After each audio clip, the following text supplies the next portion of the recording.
1, 2, 3, but okay. So I don't know if you see this message, David, but we now are live on YouTube, and I'm gonna just give us a minute to let people file in.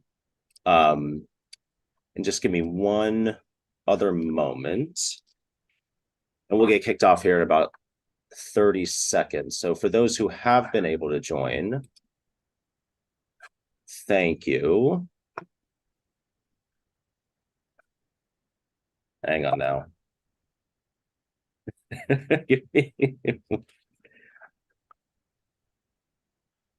Sorry, David, one moment. All right.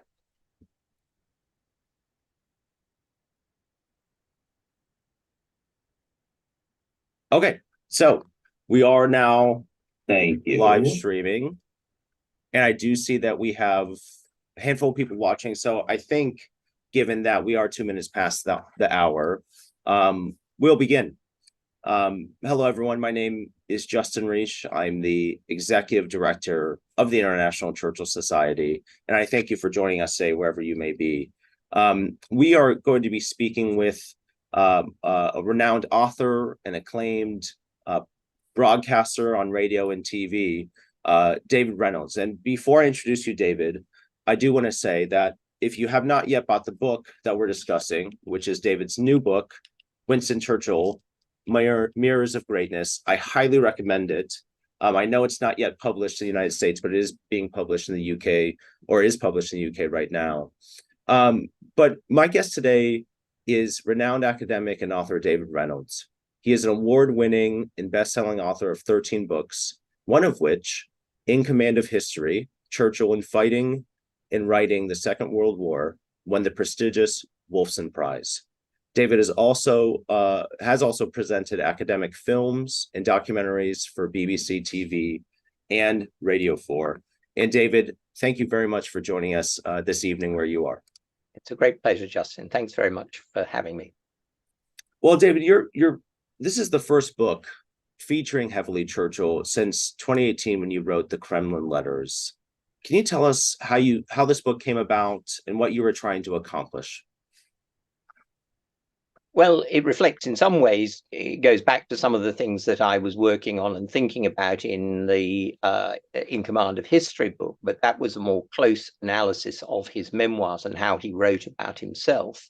I've always been fascinated by Churchill's book, Great Contemporaries, which he published in 1937, a set of essays about different people that he dealt with, leaders that he dealt with, particularly from the First World War era. And had often thought, what a pity he never wrote about some of the people from his finest hour in the Second World War. And then I got round to thinking about this. And as I did so, and putting together a cast of characters, if you like, I realized that this was actually a different way of telling his life, because it starts with Lord Randolph Churchill, his father. It ends with Clementine, who is his life support. He got round to thinking, and also somebody that I think he helps to make into a leader in certain ways, as well as she helps to make his leadership. So it was a way of going through his life in a different way. And I think that was really part of what excited me as this gradually took shape and got revised and so on. And David, for those who know, Winston Churchill wrote a similar book in the style called Great Contemporaries. And, thinking of that title was the first thing that came to my mind when I first received your book. Can you tell us, did you, I'm sure you've read Great Contemporaries. What was your takeaway from that book? And did that influence Mirrors of Greatness? Yes, I think so, because I thought about it also in terms of, in a sense, it was a two-way thing. In a way, Great Contemporaries was Churchill observing these people. What I was saying was that here is a man who is generally regarded as a standalone genius, and that was certainly what contemporaries said, that this was somebody who was quite unique. But we then tend to make him into almost a complete one-off. And what I'm trying to say through the book, and this was where the contemporaries came in, was he was shaped by them to some extent. Some of these people influenced him closely. Lloyd George certainly was, in the First World War era, a mentor, and one that Churchill referred to sometimes as the master, and Churchill, was the servant.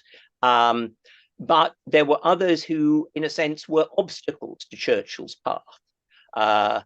Most of enemies, people like Gandhi, who frustrated his conceptions of the British Empire. Most of all, probably Hitler, who was, of course, the preoccupation of Churchill's most mature years as a leader in the 1930s, a prophet of danger, and then as the country's war leader. So I think that his greatness and his character as a leader was shaped by the obstacles and opportunities that different other characters provided for him. And also, he looked at them closely. He was a close observer of the people he dealt with, and he learned from them, I think, and modeled himself on some of them in different ways. One thing that you and I spoke about beforehand was different narratives of Winston Churchill, that I think are dominate publicly. One thing that I'd like you to touch on is the fall of France in May 1940, and what that revealed to you, and actually what you said to me is something that is underappreciated in your mind of Winston Churchill. Tell us about what specifically you're referring to, and then what is underappreciated about it. Yeah. Okay. So there's a story that he tells early on in the second volume of his war memoirs. He's been prime minister on the 10th of May, he becomes prime minister. He's absorbed in the business of creating a wartime coalition, not an easy task in terms of political balancing. He doesn't pay close attention to what's going on in France after the immediate Nazi attack. But then he's suddenly summoned to a meeting in Paris on the 16th of May. And there, General Gamelin, the French commander-in-chief, delivers this totally stunning account of the situation, that the German army has put most of its panzer divisions around the flank of the British and French armies, which had advanced into Belgium. Those panzer divisions are now racing for the Channel. And Churchill listens to this, and he asks, where's your strategic reserve? Or he brings out his best French. He says, où est la masse de manœuvre? And Gamelin looks at him and he says, aucune. There isn't one. He ain't got one. And Churchill is absolutely dumbfounded.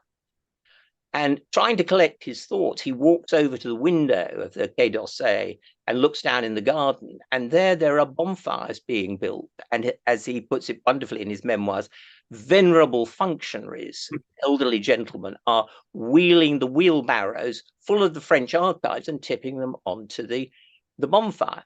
So a week into the real war, the French have already given up. They're evacuating Paris. And Churchill says I've never been more surprised in my life. And I've known that story for a long time, and it had an impact on me. But then putting it together, writing Mirrors of Greatness, with a comment that he made in Great Contemporaries, that 1937 book, where he says that for men and women of quality, as he puts it, they probably spend 2/3 of their life getting to the battlefield on which they want to fight, their chosen battlefield. Much of their energy is expended just to get to the battlefield. And that's pretty true of Churchill. I realize this. He's, 65 when he becomes prime minister, lives to 90, so it's somewhere around 2/3. And then I put it together and I thought, this man gets the job he's wanted all his life on the 10th of May. Within a week, less than a week, 16th of May, he can see the bottom has fallen out of British strategy. the French are going. The French had been the rock for the whole of the First World War, Western Front all the way through from 1914 to 1918. Now it's clear that Britain will have to completely rethink its strategy. And what I realized was that this man that we often think of as the great bulldog, stoic and unmovable, actually has to be incredibly nimble in 1940. He's now going to have to improvise. He's have to find new allies. He's going to have to cultivate them from a much weaker position.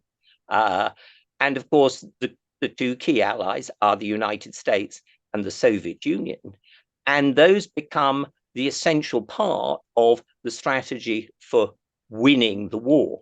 So that Churchill comes out for me there as a man who just rises to the occasion, but in an amazing way. It's like this enormous gift for courage, which he's always had, but also improvisation, which is fascinating.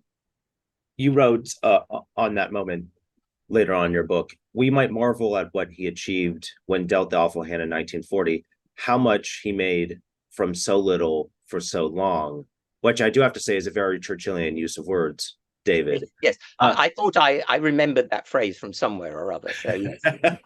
And but I think to your point of the, spending 2/3 of your life to get to the battlefield, you also use a great analogy that referring to what happened in Narvik, Norway, that it was the last slippery stone on Churchill's path to the apex of his career. And I thought that was such a unique way, but also very accurate way of describing this not straight line for him to the top. It was sometimes 2 steps forward, 10 steps back.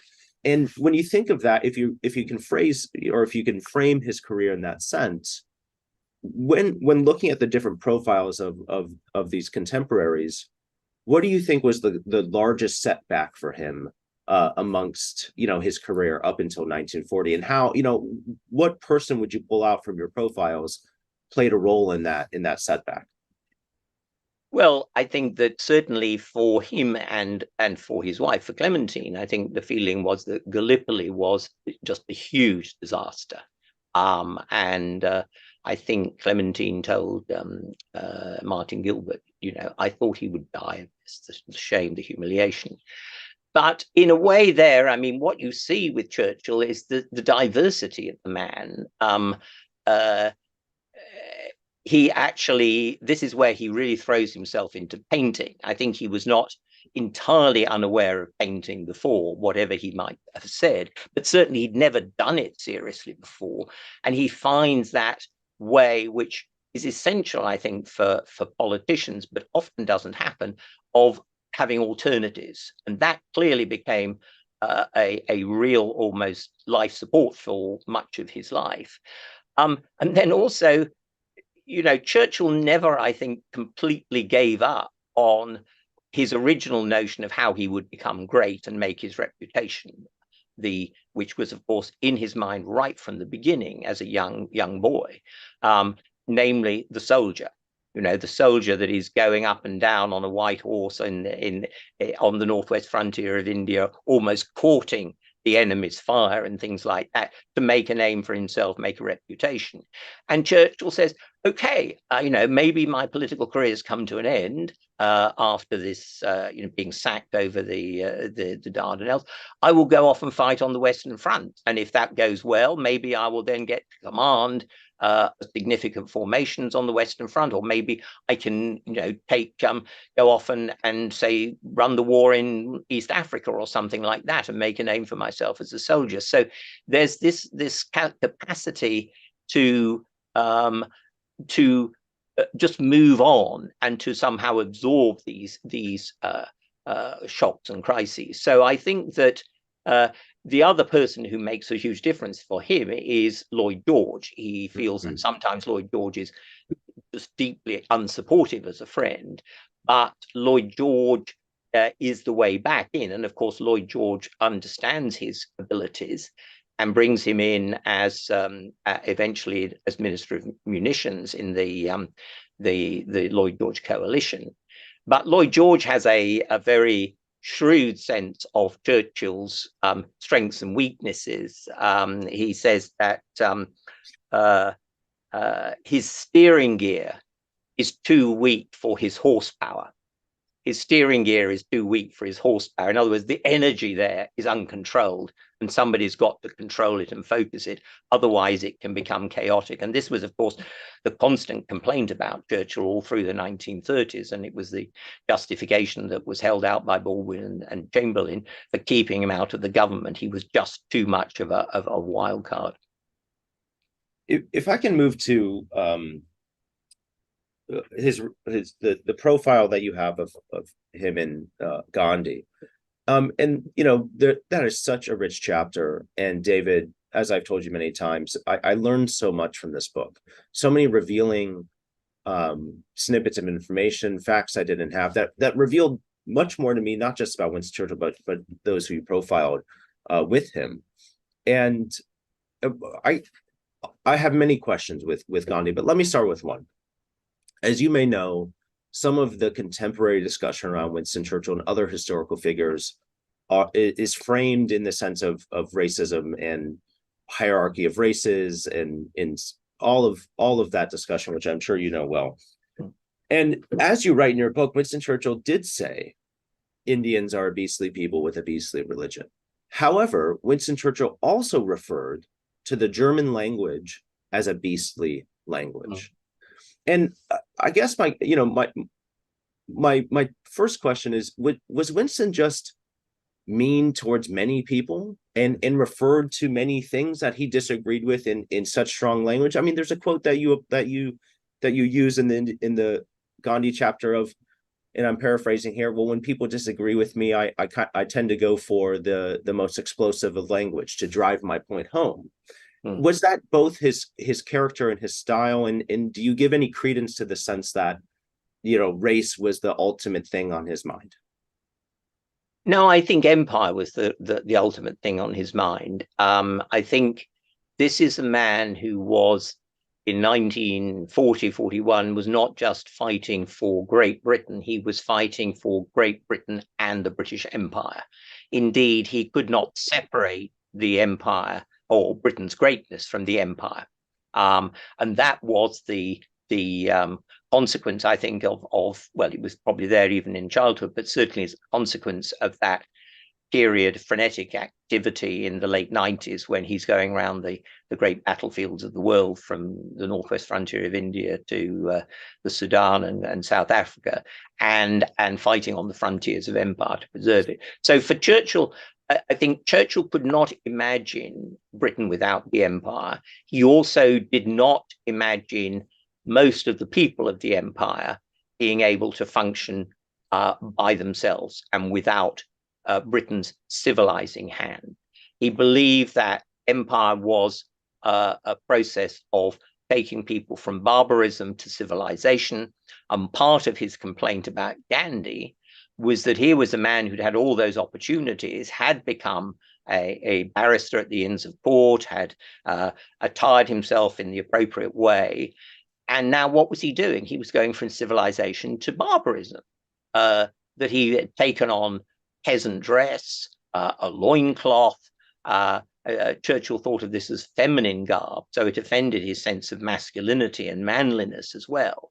But it was at a very deep sense a feeling that Gandhi was a citizen of the empire who had betrayed the empire in all its values and was now leading a campaign to against the empire, or to undermine the empire.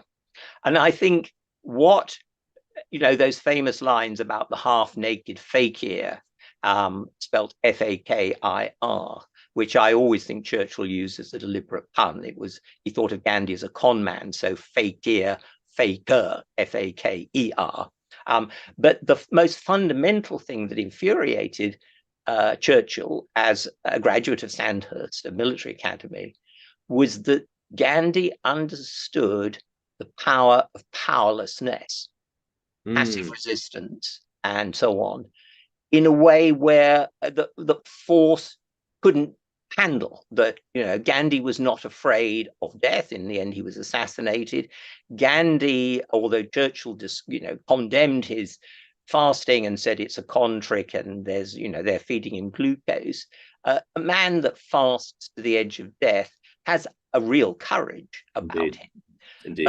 So it was the conception of pretty much everything about empire, manliness, leadership, power were totally un-Churchillian. And that, I think, is what really got under Churchill's skin, and in a way that is I think unique amongst these contemporaries. Of course, he would be appalled at the idea that Gandhi was anywhere near this book. Why would we put him in? How could you call him a great contemporary?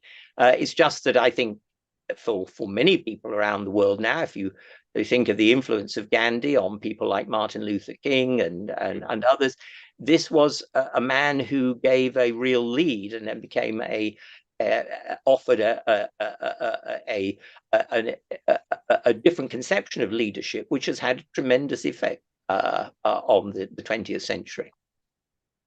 I was looking for the quote that I paraphrased, and this was towards Clementine. Winston, you don't mean what you're saying. And he was talking about playing about various things, and Winston said, no, but when I see my opponents glaring at me, I always have to draw them out by exaggerated statements. Yeah.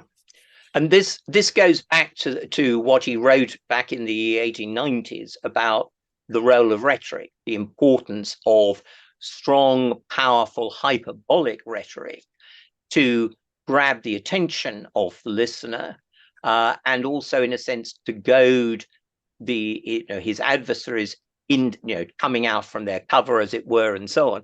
He believed that this was an essential part of the public persona. And what's interesting about, I think, the personas of politicians, they have to put on a persona to catch attention. Churchill had his own, as it were, tricks of the trade, the cigar and all the rest of it, the hats. But the persona is often a reflection of the personality. And this was a man who just loved argument. He loved to argue. So what you're getting here is something that is put on, but also rooted in the person. And that was very striking to many of his contemporaries. And to your point, let's think of, we can easily recite the various Churchill statements that we still use in our modern parts: blood, toil, tears, and sweat, finest hour. And you're spot on with that sense of galvanizing the listener, and especially in a time when people were listening, they weren't always seeing. Yes, that rhetoric was exponentially amplified. Yeah, so the House of Commons was far more important then than it is now. The radio was very powerful. Of course, that really focuses one's attention on the voice. But I think the thing that's important also about the speeches, which sometimes gets missed, is that he's clearly a master of the one-liner or the soundbite. But as I think others have pointed out, Richard Toye has pointed out, for example, those speeches, some of the best of them, they are also very carefully crafted narratives. This is where Churchill the historian comes in. So, for example, that speech welcoming the Soviet Union to the alliance, Churchill says, 22nd of June 1941, this is the fourth climacteric. Climacteric. And he then goes on to explain the other parts of the earlier part of the war that amount to turning points. So here's a man who's using a speech to also explain, to educate the public, to tell the British people, this is where you are in the larger scheme of things. And that's, I think, an unusual gift. This is a man who can do the sound bites, but because of this sense of history, if sometimes romanticized, dramatized, he can also do a narrative that is particularly powerful as well. Alan Packwood, whom I know you know well, and is a great figure amongst us Churchillians, told me once, or I heard him explain that Churchill always led with the bad news first. Especially in May 1940. Well, we've had to bring all these soldiers home, and we're going to be under attack. But then so he would capture you, and he would bring you to a space of almost despair, and then he would use that rhetoric to pull you out of that despair, to do things that and believe things that maybe you necessarily wouldn't have believed beforehand. Yeah. I mean, this is also a part of Churchill's diversity is he loves the theatre. He's always loved it right from an early stage. And that sense of the dramatic is part of his personality, and it's part of the way that he does speech making. And the point you make about the sense of danger and the need to appreciate that and then to lead people on. I certainly still can remember finding a comment in the archives made by Ismay, Churchill's devoted military secretary, about a meeting that Churchill had, I think the last one meeting with the French before they surrendered. And it was clear that it was now a matter of days before the armistice. And they drive back to the airfield at Briare, and Churchill's very quiet in the car. They're taking their plane back to Britain, and Ismay makes some comment and asks him, and Churchill indicates that it's all rather gloomy, and Ismay says, "Oh well, I'm sure we'll do all right." And Churchill turns to him and looks at him and says, "You and I will be dead in 3 months' time." And yet, 3 or 4 days later, he stands up in the House of Commons and says, if the British Empire lasts for 1,000 years, men will still say this was their finest hour. And for me, what struck was, this is a man who can look into the abyss. He can see the dangers, but he can still stand up in public and make those kind of speeches. In other words, this isn't a completely just blindly pugnacious bulldog. This is a man who's got the sense of the crisis, absorbs it in himself, deals with it, and then comes up smiling and being heroic. And that seems to me to be an essential part of courageous leadership. Churchill said, the greatest thing that, is courage. And he meant by that physical courage, but also moral courage. And that's what he has at those moments. So for those listening, thank you again for joining us. I want to remind you that if you'd like David to answer some questions, you could enter them into the YouTube chat, or you can email us at questions@winstonchurchill.org, and I'll put that in the YouTube chat. But David, getting back to Gandhi, and I'm sorry for kind of resting on this chapter, and we'll move on after, but from my reading of your chapter, you essentially are arguing that Winston Churchill saw civilization and barbarism. That was more of his worldview rather than race of white and black and brown. It was more civilization, i.e. the British Empire and its both accurate and inaccurate proponents of civilization, versus barbarism. Is that fair? Yeah, I think in a broad sense it is. I think he had some of the prejudices of his own time about colour. But this is also a man who stands up in the House of Commons in 1919 and condemns the Amritsar massacre as something that is simply un-British, that this is not tolerable. What's interesting, I mean, Roosevelt, for example, often dismissed Churchill privately as, a Victorian, somebody stuck in the past in all sorts of ways. And of course, there are many Victorians. We have this sort of stereotype now. So Clement Attlee is a Victorian. He's 10 years younger than Churchill, is Churchill's successor as Prime Minister, but has a very different view of India and of the empire. Still believes that Britain is and must be a great power after the war. After all, Attlee is the person who actually secretly gets the atomic bomb project going after 1945.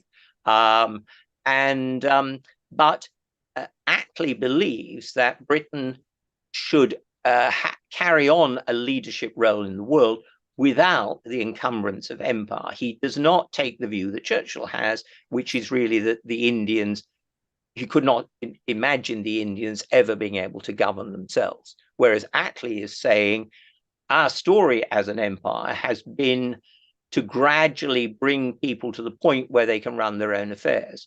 We did this for the settler colonies of Australia and New Zealand and Canada, which have now got self-government within the empire, but with Britain, being part of the defensive alliance under Britain.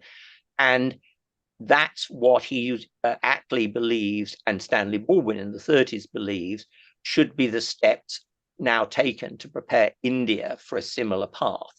And that's the point on which Churchill sticks, and he simply disagrees. So Attlee is a Victorian, Baldwin's a Victorian, but they take a different view of where empire is going and whether you can hold on to empire. But as I said earlier, for Churchill, empire and Britain's greatness are absolutely conjoined.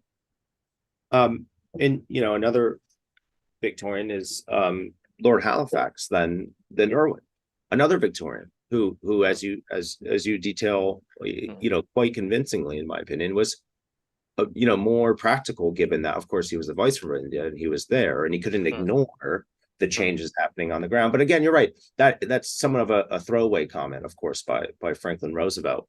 And you end your book, and again, I'm sorry I'm jumping around, but these stick in my mind. You end your book with this quote: "Despite his energy and remarkable achievements, Churchill was a man of his time. In a century and a half after his birth, I believe that is how we should see and understand him." Now, if that's true, which I agree with, why do we still talk about Winston Churchill? Why are we having this conversation? Why do people keep writing books about him? Well, besides that they sell well. Well, in part because he wrote an awful lot about himself, and I think Churchill understood, all the famous quotes about, I shall leave the verdict of history to history because I shall be writing it myself, and all the variations on that. But aside from that, I think this is a character.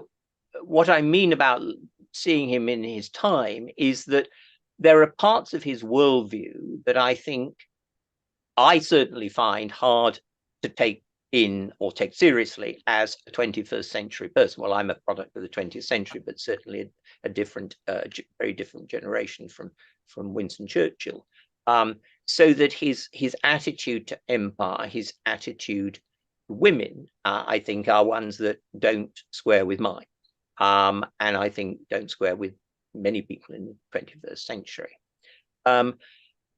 And what I say just a little bit before that is that what I think we need to do, and when we're thinking about the heritage of Churchill and what we hold on to, it's a line that he uses quite often when the Allied armies get bogged down in North Africa and again on the coast of Italy.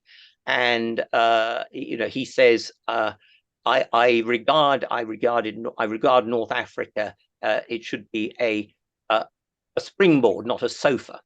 And it seems to me that's, if you like, for me, what we should think about in terms of the heritage, Churchill's heritage.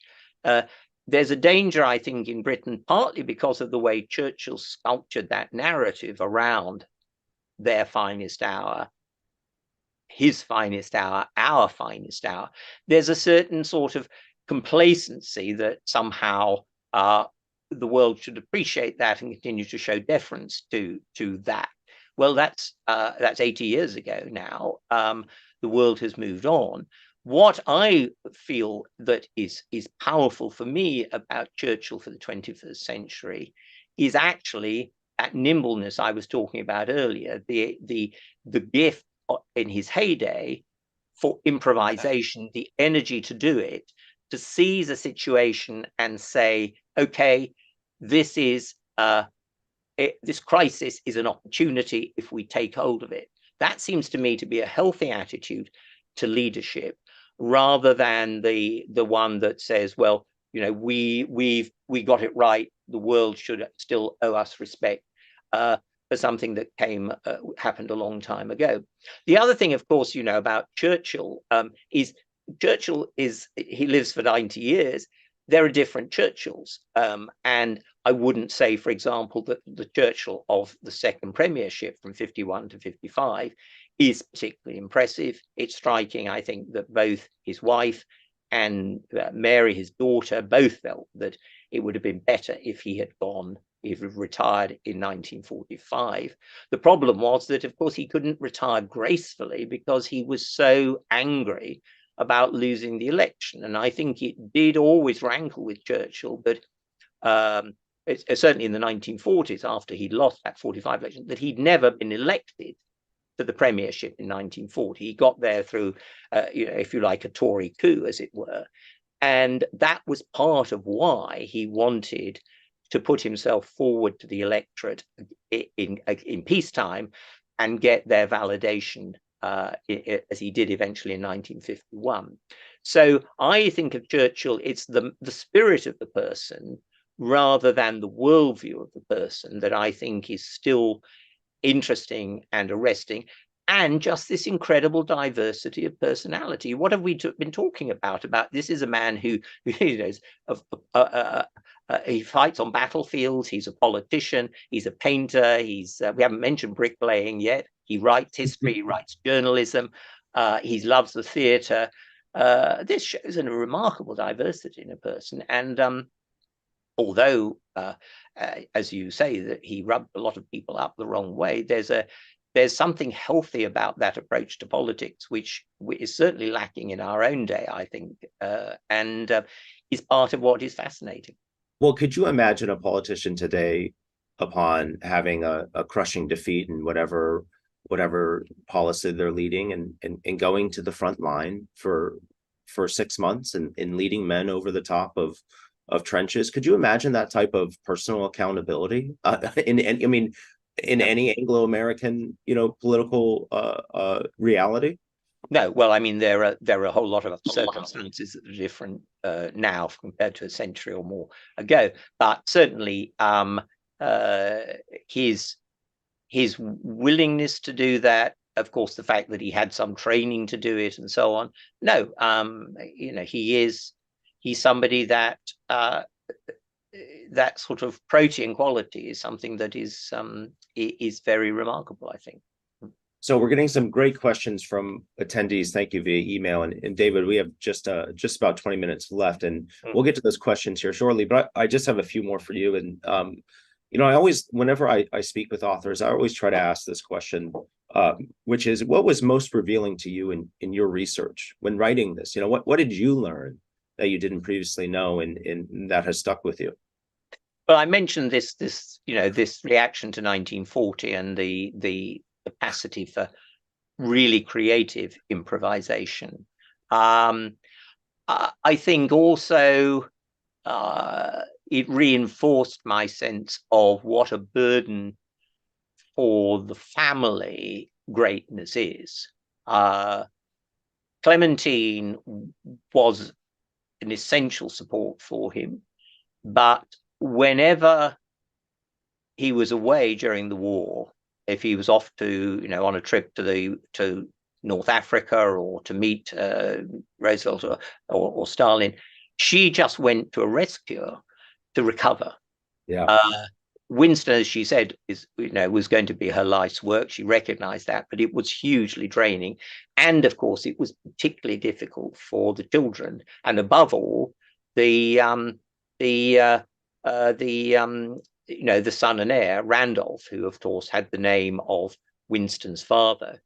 And towards the end of the book, I mentioned the Randolph's comment that really it's clear that there could only be one Churchill. Randolph would always be squeezed out.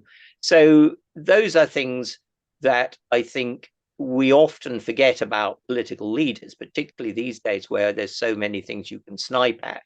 I sometimes thought how much families have to bear just in terms of the cost of somebody who is so preoccupied with politics for good and not so good reasons. So that, I think, came out very clearly. But no, I think in many ways, just a renewed sense of why contemporaries thought of him as such a remarkable person, and also a feeling that what we need in the 21st century is Churchill not as an icon, a two-dimensional figure stuck up on the wall, but to recover that sense of him as a three-dimensional character, warts and all, in which he had the huge, if you like, the huge fortune to finally find the moment for that peculiar mix of talents and challenges that he had in him. And that doesn't happen to many politicians, I think, but he got it in the end. And he got it partly because of his huge capacity for hard work. This was not a man who took life easily. He worked at everything he did, and he believed that hard work was an essential part of getting anywhere. So I'd like to move to some questions from attendees. And again, thank you everyone for submitting them. This first question is from Chris Harmon, and he asks, well, first he states, the older detailed history show an intimate and respectful relationship with Jan Smuts of South Africa. But that friend of Churchill did not get a chapter in Great Contemporaries. Is he in your book? And I'll let you answer. No, he's not. But certainly Churchill had a high respect for Smuts for all sorts of reasons, again, but human and political. So human, I think, because of Smuts's capacity as an enemy fighting in the Boer War, to then turn around and create a new relationship with Britain as part of the empire after the Boers had been defeated. Also, I think Churchill was deeply respectful of Smuts's acumen about world affairs. This is a man who, after all, is one of the designers of the mandate system at the Paris Peace Conference. Churchill is well aware that Smuts has his own agenda in terms of South Africa itself, and that part of what Smuts is doing is keeping the natives as he sees them in their place.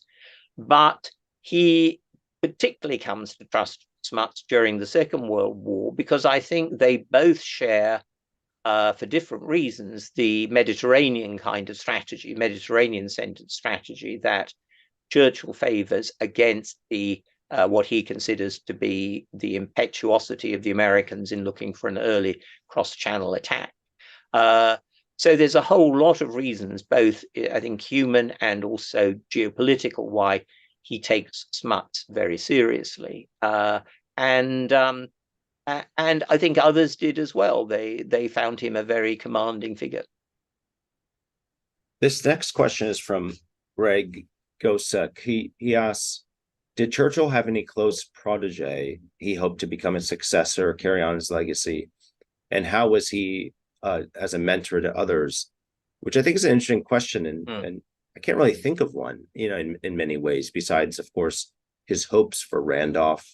You could think of Anthony Eden, but, that wasn't necessarily a smooth transition in many ways. But what's your take on that question? Yes, I don't know that Churchill did mentors. I mean, it is rather interesting, given, of course, his feelings that he suffered from his, the sense of condemnation from his father and the failure to bring Winston on. Winston's response was to spoil Randolph. Everybody in the family said that, and it didn't do him any good. On the other hand, I remember talking to Randolph's son, Winston Churchill, the younger Winston Churchill, before he died. And he said, my father, Randolph, was actually a far better speaker than Winston S. Churchill. absolutely natural. He could just almost jump on a table and give you an oration on anything you asked for. Whereas Winston, our Winston S. Churchill, was always had to prepare things and work on things. And of course, we often forget the speech impediment was always at the back of Winston's mind. I think it was something he had to fight against in an almost physical sense just to give a speech. So, here's Randolph, a man of enormous talents, but never able to focus. And of course, that was partly, reflects that comment of Winston, our Winston Churchill, that you have to work at things. You can't just dissipate your energies in all directions. And Churchill's variety of activities, I think, were reinforcing. He got huge amounts out of the painting, which enabled him to go back refreshed to doing his speech making or his war making or whatever it is. Didn't do only one painting in the Second World War, but certainly it was still there in his mind. So, I think that he cultivated, he brought on younger people. Certainly somebody like Bill Deakin, who was one of his research assistants for the war memoirs. I mean, Deakin was somebody that Churchill greatly liked because this was a man of clear intellect, great conversation over dinner, always important for Churchill, and somebody of courage. This is a man who is dropped into Yugoslavia during the war to liaise with Tito's partisans. So that's the kind of character that Churchill is impressed by. But mentoring in a steady, deliberate, over the years way, I think I guess it wasn't natural to him. Now that you said Deacon, I mean, that sparked my mind to Brendan Bracken, but that was more of he got much, great support out of Brendan Bracken as much support as he gave him. Yes, he did. And Bracken, of course, Bracken was into the newspaper business. He also had very, very good intelligence about the United States. Bracken was the person who, in I think January 1941, when this strange American, totally sick, appears after a dreadful journey from the United States, says, this is a man you have to talk to, because Bracken knew who Harry Hopkins was and what Harry Hopkins's relationship to Roosevelt was. So Bracken had a kind of set of antennae, which was very useful to Churchill. So two more questions from the audience, David. Well, from the same person, Eugene, and I'll start with this first. Is it valid to suggest that Churchill is still a hot topic because he embodies the values, possibly self-contradictory, that we struggle with today, both politically and also personally, which I find to be an interesting question. But the values aren't specified particularly in Correct. The question. Yes, they're not. Yeah. Well, I would say the question's slightly opaque, but I would say that part of what is challenging about Churchill and arresting or interesting about Churchill is that this is a man of complexities and inconsistencies. There's a pugilistic side, pugnacious side. There's also huge amounts of kindness to animals and so on. Loves animals, talks to the pigs at Chartwell, all the rest of it. And I think we mentioned it earlier, but the secretaries who had to work for him at ungodly hours, his favorite time for doing work was after dinner. And particularly at Chartwell, that was pretty demanding, because anybody who's been to Chartwell knows that navigating your way out of Chartwell in the dark along those country roads is pretty horrendous. Of course, there were cars and things for them, but it was not ideal. And I remember one of the people who worked for him as a secretary. I think we were talking when we did a film called Churchill's Forgotten Years, which was after what he did after 1945. One of them said, in response to this kind of question, he must have been a pretty demanding character. She said, yes, I mean, the working hours were terrible and all the rest of it. And he was, very demanding. But then he had this ability to suddenly stop, look at you, and just to flash a smile and say, thank you, my dear. And she said, that was all one needed, because the thing about being around Churchill was you knew you were doing something, however tiny, that really mattered for the country and the world. That sense of him as a man of presence was something I think that all that entourage got, particularly at that time.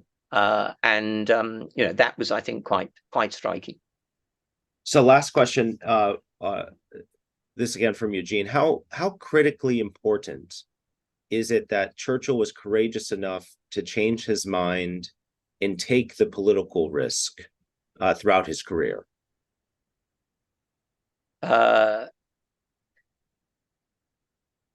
Churchill wanted to leave a reputation.